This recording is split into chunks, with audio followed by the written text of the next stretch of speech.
Today on the Daniel Baldwin Show, viewer mail, and President Maduro of Venezuela is here vacationing in the United States forever. Coming at you right now. All right, everybody, let's get right to it. Let me read this viewer mail to you. It's an amazing question. Maybe one of the greatest questions I've ever fielded. Johnny Rockland of Chattanooga, Tennessee says, "Hey, Daniel, how can you really tell who's telling the truth between the left and the right?" Wow. So I'll tell you why I'm so amped up about this question, because the true answer, unless you're in the room or you actually saw what happened, is you can't. You really, to be honest with you, and I always try to be as forthright as I can, up to the limit where I would be exposing my source, because I can look at, and I'm going to say a few things about this answer, but I do have some limits sometimes as to what I can say, because it would then obviously expose who I got the information from, and they would never talk to me again. So I have, over the years, as an actor or whatever you want to call it, met people, in the White House that have held high political offices, that have, worked on the Joint Chiefs and done different things, worked militarily especially, and they have access. And so I call them and I ask them, and they know I'm not going to say anything that would expose them, so they're safe to let me know. As I've told other people what I might have heard from someone I've been kind of a go-between quite a few times. Anyway, here is what I have learned about human behavior in this business. I listened to a politician, a congressperson, a senator, a military personality who has an obvious affiliation with one side. I mean, clearly a J.D. Vance is going to be talking about the Republican Party, even before Trump. He's a Republican. So you have to take that into consideration for sure. Is he painting a picture that needs to be painted in a way that reflects his affiliation? There's one, big one. What's the motivation of what they're saying? If they're taking an action, let's say by the president, and then they're criticizing his action that he did, and they're beating him up personally, they're not talking about the actual law or the actual decision or the economic effect, and they're just saying he's a scumbag, he's this, he's that. That sounds like they're probably positioning themselves in a way to use this decision or whatever it is, this subject, as a platform to beat this candidate up. And that's all about, getting elected and who has control of the White House and all that kind of stuff. The other thing that I'm able to do, Johnny, is I'm able to call friends that I know and say, "Hey, did you hear about this Venezuelan president thing, and that they went in there and blah, blah, blah, blah, blah, blah, blah. What do you think?" And I'm going to get into a few, because that's my subject today. I'm going to get into a few of those things. But the truthful answer, Johnny, is look at the motive. Look at the motive behind what it is you're reading, what it is the news is reporting, who you're listening to. There are some independent outlets that aren't as shaded as, say, CNN is towards the Democrats, Fox is towards the Republicans. But here's another great technique. It's a great technique. Forget about this little bubble that we live in here in the United States. It's incredibly biased. BBC, to an extent, although they have ties. Open up some magazine or some newspaper, if you will, in Argentina, in South America, in Bulgaria. And what are they saying about it in Europe and other continents? What are places that don't have as much to gain and don't have the political alliances needed to stay alive as they do in the US? Remember, there's billions and billions and billions of dollars in business decisions and things that are hanging on these decisions. So it's hard when you have money as the key factor. I remember looking at the USAID reports when Elon was kind of decimating all this money that was going to these different places. And I saw that Reuters, which, before I had seen this, had a pretty, I thought, neutral stance. And they were a news outlet there, and they were on the hook.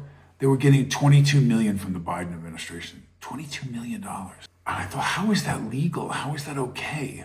And again, I'm not saying it doesn't happen the other side, right? I'm not choosing sides. I'm saying, look at the source.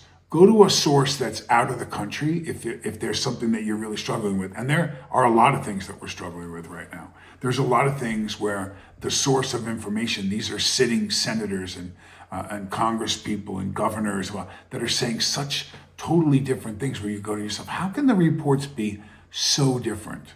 How can they? Well, today's subject, Johnny, is going to really kind of paint that very clearly for you. Not that we haven't done that before on the show, but let me tell you. Let me read this for you really quickly. So we're going to talk about the controversy going on about this now arrested leader of Venezuela. After launching a late-night military operation in Venezuela on Saturday, the United States captured President Nicolas Maduro and his wife on drug charges. Several months before he was taken into custody, the 63-year-old Venezuelan strongman openly challenged U.S. President Donald Trump, daring him to arrest him at the Miraflores presidential palace. "Come get me, I will wait for him," at Miraflores. "Don't be late, coward." Maduro declared during his impassioned address in August, shortly after Washington raised the bounty for information leading to his capture. Can we play that clip of the president of Venezuela challenging President Trump? Let's take a look at that. The president brags about his Venezuela policy? Give us a break. He hasn't brought an end to the Maduro regime. The Maduro regime is more powerful today and more entrenched today than it was when the president began his anti-Maduro. Same thing with North Korea. Same thing with China. Same thing with Russia. Same thing with Syria. So you can see he's pretty intense. He is calling Trump out. He's saying, come get me if you can. Well, that was probably not in his benefit. So remember, how do you tell who's telling the truth? Let's look at that. He challenges the president. He sets the stage, doesn't he? Doesn't he set the stage really, really well here? Doesn't this kind of frame this whole thing really, really well? Almost too well in some ways, and I'll explain in a minute. Former Venezuelan presidential candidate Edmundo Gonzalez arrived in Spain on Sunday after fleeing into exile as part of a negotiated deal with Nicolas Maduro's government that dealt a major blow to millions who placed their hopes in the opposition campaign. The surprise departure of the man considered by Venezuela's opposition and several foreign governments to be the legitimate winner of July's presidential race has announced late Saturday by Venezuelan officials who just a few days ago ordered his arrest. Gonzalez landed Sunday at a military airport near Madrid, accompanied by his wife and Spanish officials, Spain Foreign Ministry said. So let's take a look at this again. There's a lot of people, Schumer, my God, who said the president didn't do it. Do we have the piece on Schumer talking about how both sides of his mouth?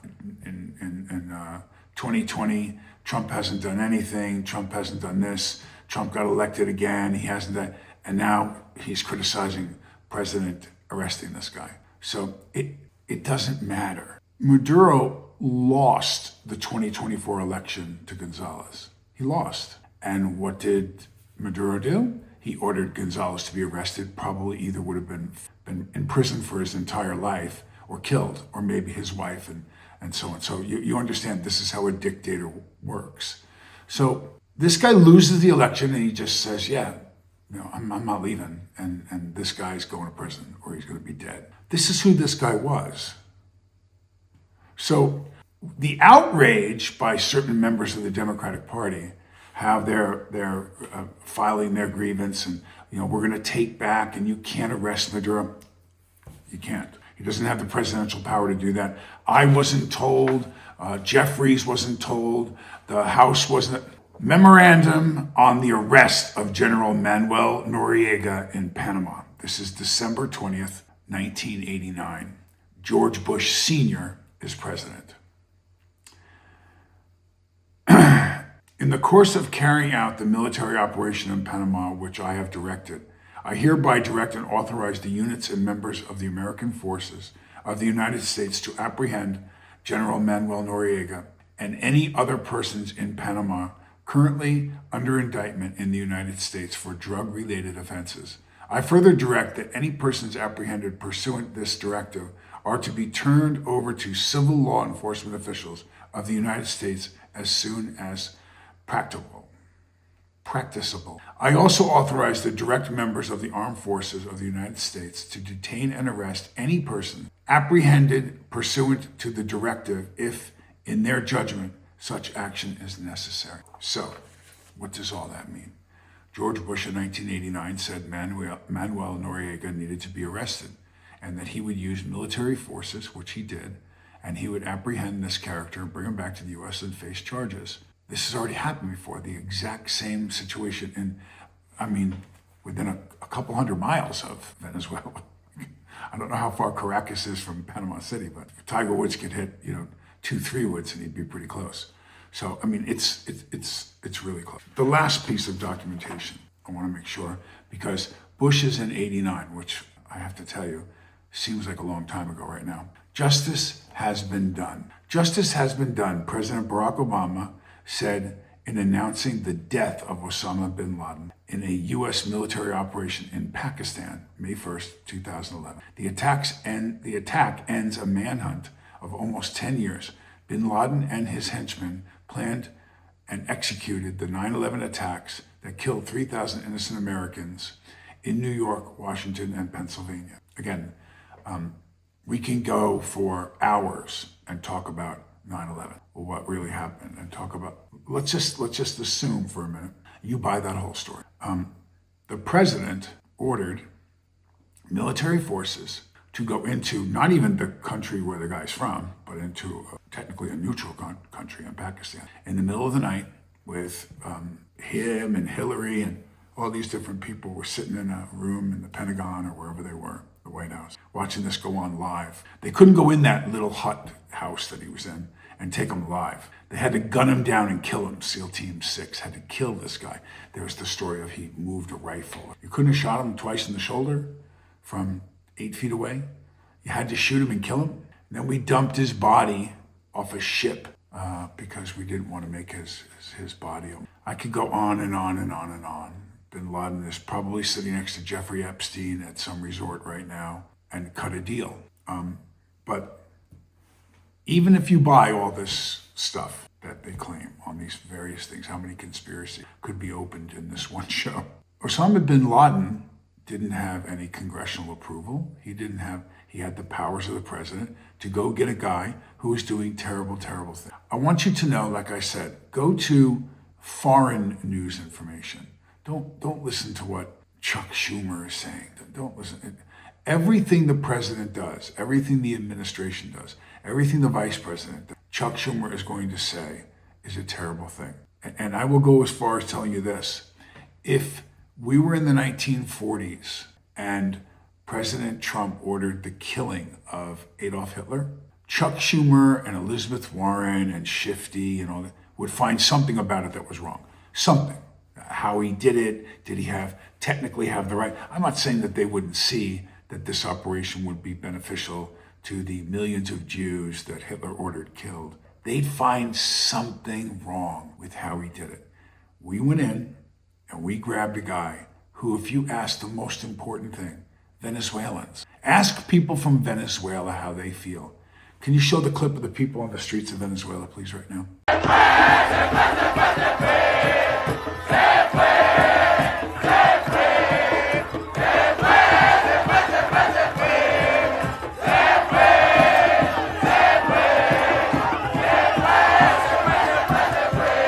Doesn't that speak for itself?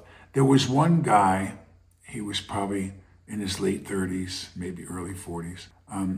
Can you show the clip of the guy who says, "Hey, America, listen, I just want to explain this to you."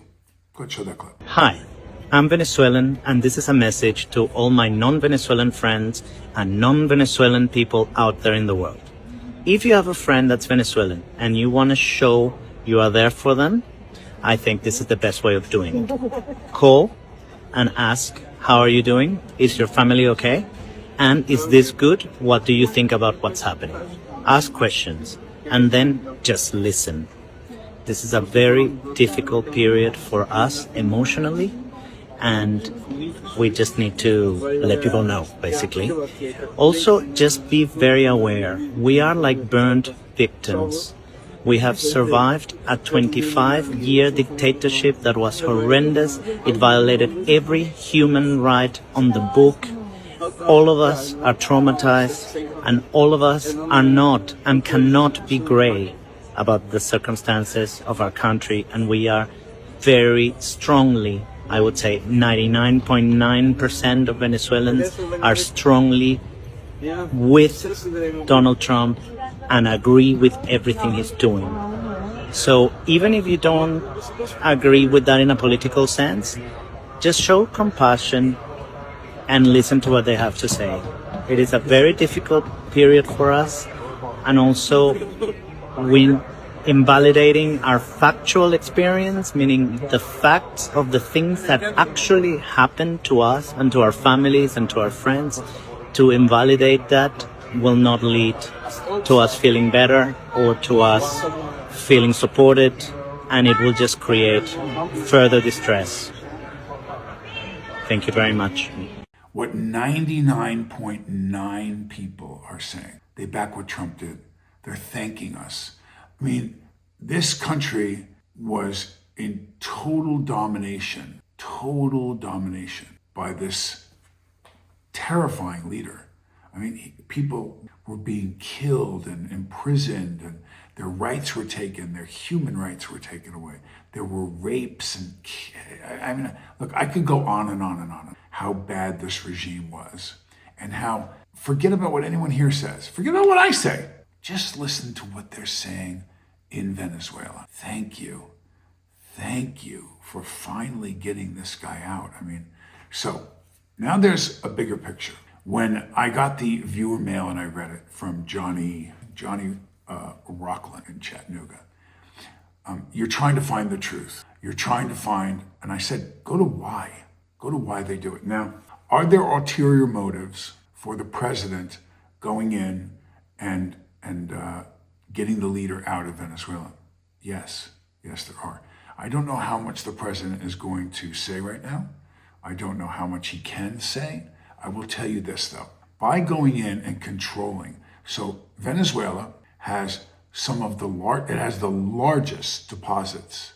That little country has the largest deposits of oil in the world, in the whole world. Venezuela, which is probably the size of a couple Texases, I mean, it's pretty small, has the largest, more than Saudi Arabia, more than the US, more than Russia. It has the most oil in the world. Who buys that oil? Who gets the benefit of that oil? Russia. Bar none.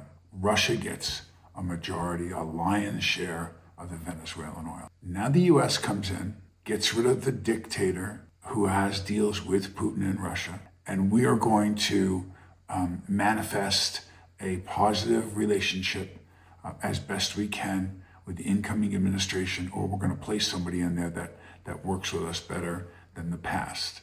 We're going to make sure that the human rights of the people of Venezuela, we're going to make sure that so much other of their industry that has been completely ignored and shut down for decades now flourishes. It's going to be more than oil. They have huge gold deposits, many mineral rights there, stuff that has just been forgotten. They will become an economic power, and their people, healthcare-wise, education, the quality of their life will all get better. It will all be better for Venezuelans, which should be the most important.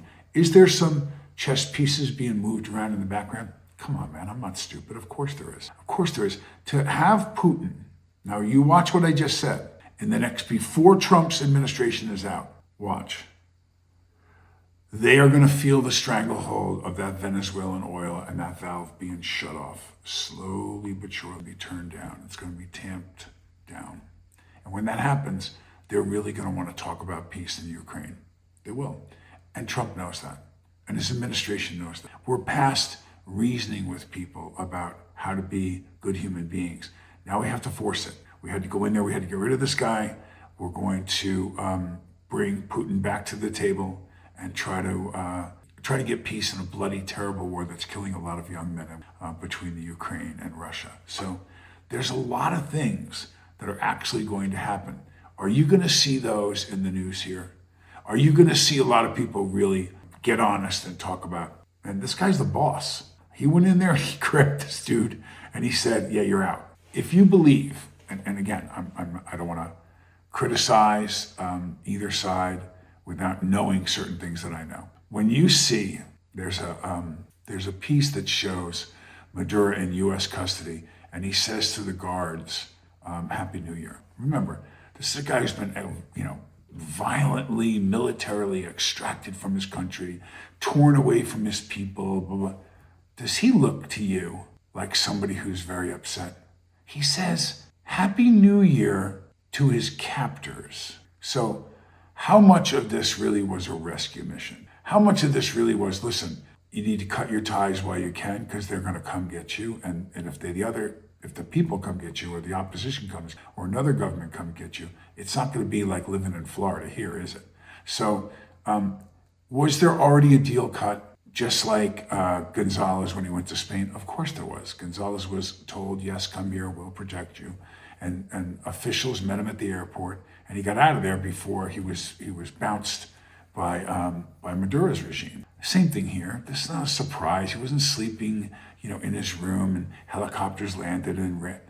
I believe, and this part I don't have reports on, nor am I able to confirm that what I am claiming to know. So I'm going to tell you, look at his behavior, look at how he physically responded and act.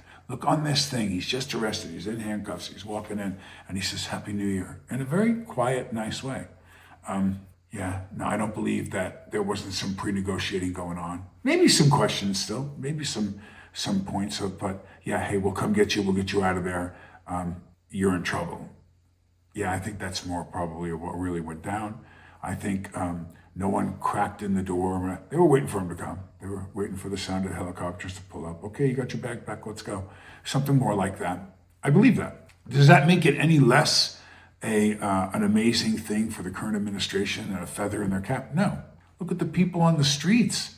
Look at how excited they are. Look at the young people who all they know is dictatorship and awful and be quiet, and what police will actually say, what government officials are listening to your phones, and people that would vanish, that were community leaders or that opposed anything being done, and you just never saw them again. I mean, that's the kind of shit that was going on here. You would vanish. I remember during the Pinochet regime, he was in Chile, which again another South American, and he was awful. And I think it was Sting did that song, They Dance Alone, about how one day a year, the wives and the mothers of the missing men that the regime took and killed or imprisoned or never seen again, they were allowed to dance in the streets by themselves, pretending they were dancing with their missing loved one. He allowed that. Your husband, your son, is taken by military force and you never see them again. But one day a year we'll let you mourn them. You can't have funerals, you can't have services, you can't, or you could go missing if you break this law. But one day, women on the street would do this dance. That's the kind of stuff we're talking about here. How are we, as freedom fighters, as providers with NATO and the billions and billions of dollars that we supply to France, to England, to places all over the globe, how are we opposed to stopping a person that allows awful atrocities to occur in their country? How do we not look at, just find other things, the economy, the this, the that, whatever you want to argue about. How can we watch a guy like Chuck Schumer turn around and say how Trump has done nothing about Venezuela, that our relations with Venezuela are better, the people of Venezuela are doing better according to Trump, and then have Schumer come on and ruthlessly attack Trump and saying he hasn't done anything. And then Trump goes in and grabs a guy, gets him out. The people are dancing in the streets, millions and millions of people in this untapped resource that we can help, and would help us. No, that still wasn't good. So which side is it, Chuck? Which side do you really support? And do you really care at all about the people of Venezuela? And the answer to that is obviously no, he doesn't give a shit about Venezuela and the terrible crime. Just like a lot of politicians don't really care about anything except for getting reelected and where the money goes. So I look at that right now and I say, this was a good move. This was a good move. Is every move we make a good move? Do we learn from our mistakes? I hope so.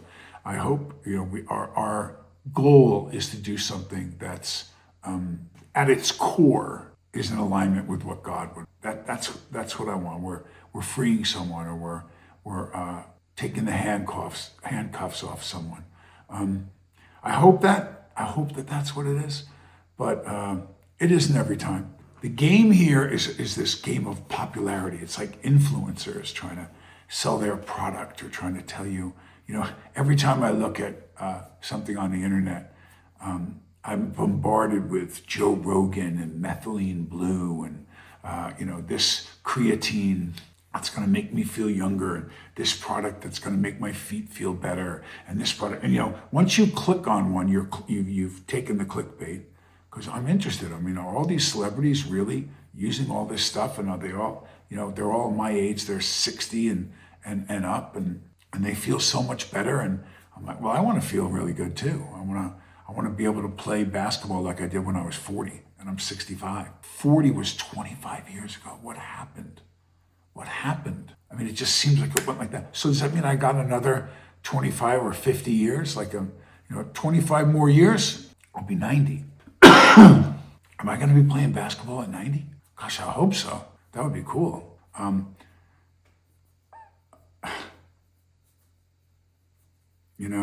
I do the show. I look at the things that are going on in the world. I look at the things for my kids. I have a young son, Bat, who's 2.5, and my wife, who's younger than me, 30 years younger. And I have 2 teenage daughters that are still in the house. And I think, what's going to be left? What's this going to be like after I'm gone? What's it going to be like, let's say, call it when I'm 105? What's it going to be like? Because the direction that we're going in totality, I don't believe it's better right now than my kids' age, my older daughters when I was a teenager. I just don't believe it's better. I think we're surviving things, but there's, awful pandemics and this misinformation. I'm not sure what's true. When they listen to the news, it's almost disgusting to them. They're just so uninterested. I was invigorated by this party was going to do this, and I didn't want to see Ron Reagan win. I wanted the Democrats to triumph, and they supported the people, and the Republicans, in my mind then, supported big business, and same message, same bullshit that's going on now. And then somewhere about the Clinton administration, I started questioning. I started looking at things, and I started going, is he telling the truth? And then things you never would have imagined. I mean, not that they didn't happen. Jack Kennedy was not, as forthright as we all believed, this Irish Catholic guy who was for the people and civil rights and all this stuff. And he had a lot of personal demons. And Bobby Kennedy and, with women and Marilyn Monroe, and as things came out, and then his assassination, and, was Lyndon Johnson really involved? Did he know about? And as more and more stuff came, known to the American people through the release of certain files, and just how it was proven to us with film and television and biographies and all of it left a terrible taste in my mouth. And I got to a point in 2016 where I listened to, I'll never forget, I'll tell you this story really quick and I'm going to end the show too. They were talking about, I wonder if I could ever find this clip. I'll look for it so I can see it. But Trump was running. He was already running in 2016. And the press was like, you listen to Pelosi and you listen to all these big newscasters and anchor people. They were going, I'm sure you've seen this clip. Trump is not going to be elected president. Donald Trump is never going to win the election. Donald Trump, and I think that people, like even members of my own family that supported the Democratic Party, didn't really fight for it as hard in 2016 because just nobody believed it. And I thought, I like Donald Trump. All of the people I knew, Whoopi Goldberg and all the girls on The View and everybody, all loved Donald Trump until he decided to run for president. Then they didn't love him anymore. But Hillary Clinton, she thought Donald Trump's going to be the one that runs against him. Really, Donald Trump, that guy from the game show? So But in this interview, they said North Korea has test-fired intercontinental ballistic missiles that can reach the coast of the United States, California now, from North Korea. Are you worried about that? And Trump went, no, not really, no. And then he went on to, excuse me, Mr. Trump.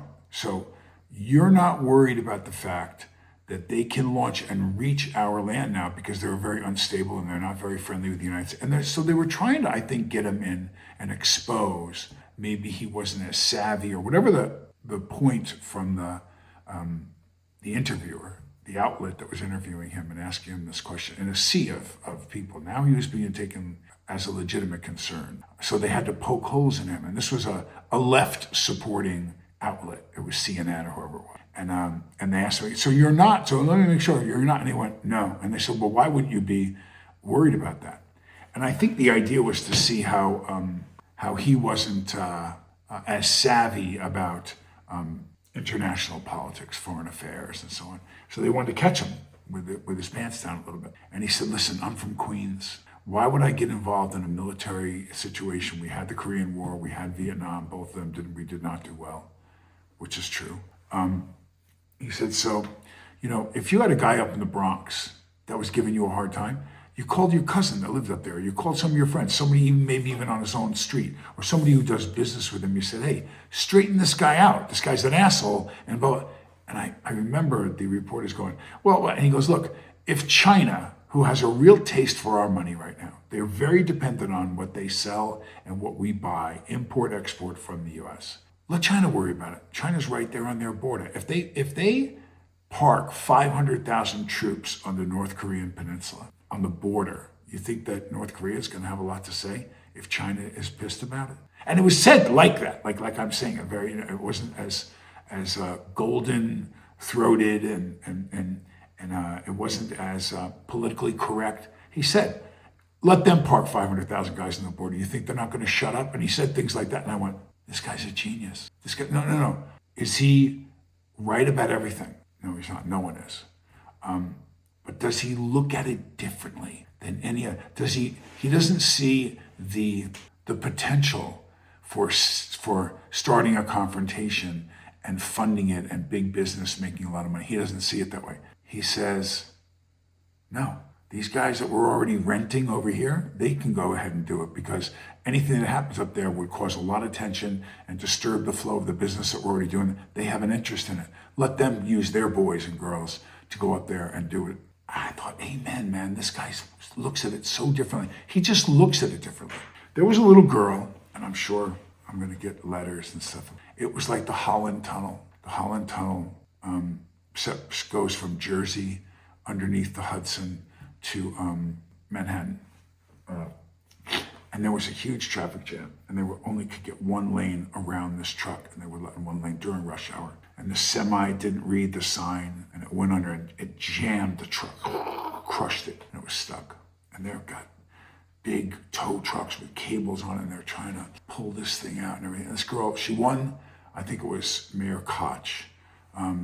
She won the mayor's something award. He gave it out monthly. A kid that did something special, and the kid would have wrote a speech, or the kid would have done something, usually a school accolade. But this girl, they pulled up, and the window came down to her car, and the chief of the fire department, I don't know what side ever, but the point of it was, she said, why don't you let the air out of the tires? She was like 7. And they looked at each other, and they were like, and so they were so close to wedging this thing out that they deflated all the tires down to the rims, and it rolled right out on its own. So sometimes it just really depends on how you're looking. Sometimes you might be looking too hard in one way because you're so used to doing it one way. And really, what you need is a fresh set of eyes on it. And so that's when I looked at when this thing happened. I wasn't convinced because of one situation in North Korea. It was just the idea that I think all of it is a big business. It's much more when you look at people that you want to elect people that have business savvy or bring an administration of wise business people. Because there's a lot of games going on, but really at the end of the day, this is one big giant business that we're in. And the more successful you are at operating as a business, and you take your ego and your attitude and all your other stuff out and you make the business and its success the prime goal and reality, you're probably going to be a very successful president. And so I knew that we had a guy that looked at this very different than the average politician. And when I look at what's going on, even right now in Venezuela, I see that the normal attacks and responses, like I said, even if some of the world's worst characters had been stopped by this administration, that noise that comes from the left, where there'd be no acknowledgement of, hey, you know what? Hang on a second. We don't like this guy. We don't like what he stands for and all that, but this was a great thing that he did. He got this scumbag out of office. Look at the people. Look at the people in his country. Look at the young people that have had nothing to do, that have been so discouraged to be politically involved. Look at what their response is, how beautiful it is that they're saying, amen, man, we're out of the thick of it. Let's get rid of this guy. Let's see if we can't turn this around. There's hope. There's hope in Venezuela right now. There hasn't been hope in Venezuela in a long time. And after the election in 2024 it was squashed and they kicked Gonzalez out and he went to Spain, I mean, it was really crushed. I mean, the spirit of these people was crushed. No, this was a great move. This was a strategic strike that benefited everybody involved. And yet there's people here in the US that are just going to spit on all the work that it took to get this done, and how much great fallout will occur as a result of the action taken by the United States under the orders of President Trump. So that's the show, babe. That's it. I'm telling you, what's going down in Venezuela was good stuff. It was. Don't listen to this nonsense. You're not being told the truth. You're being lied to, because I guess they have to. They have to oppose no matter what. We found a cure for AIDS. Oh no, the needles that they're planning on using are built in factories and small children, you know. Okay, well then maybe we should do something about where the needles are made and everything, but we have a cure for this debilitating disease that's killing millions of people in Africa right now. You get the point? So not that that's true. So I'm just saying that if you want to try to find something terrible to say about something really, really great, then go ahead and do it. But otherwise, this was really great. Heavenly Father, we thank you for your guidance and your protective hand that you put over all of our souls. We love you, Jesus. And as we just celebrated Christmas Day, your birthday, we say onward and upward in 2026, Lord. Please continue to free the spirits of the people of Venezuela and allow this transition, this governmental transition, to be smooth, Lord, and allow it to be in alignment with that is good in the world, and bring productivity, and bring success, and bring joy, and bring health, and bring many great blessings to the people of Venezuela and for those people around them that can also gain and benefit from your grace, Lord. In your name we pray, amen. Come on! Let's go! I'm going to have a blessed day. You know what I'm going to do? I just want to let you know that after I do this show, it's like 2-something in the morning. So I'm yelling, and my wife's probably going to go, why are you yelling? I'm going to clean up a bunch of stuff in my office. I'm going to get rid of stuff. I mean, I have so many, all documents from my shows and just stuff that accumulates in my drawers. I opened my drawers up to look for a stapler, and I was like, oh my God, I have 400 receipts from I don't know why I saved them, and I thought they were important. Am I going to have a warranty still? And blah, stuff. Have a blessed, amazing day. God bless you.